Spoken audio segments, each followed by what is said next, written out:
How to change restaurant location in Grubhub app. I'm going to guide you through the process on how to do it. Let's get started. First of all, on your phone, launch the Grubhub app. After you are in the app, make sure that you are logged in with your account. Once you are logged in, you will see this kind of app interface.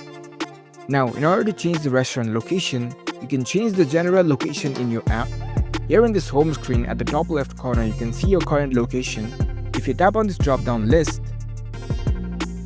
you will be prompted to change the location. You can enter any location that you want. Once you change your location, it will change locations of all the restaurants and food providers showing up in this home page. So whenever you search for any restaurants, it will show up the restaurant and places from around the location that you have set before. You can even use the filter and you can sort them by distance. And there you go.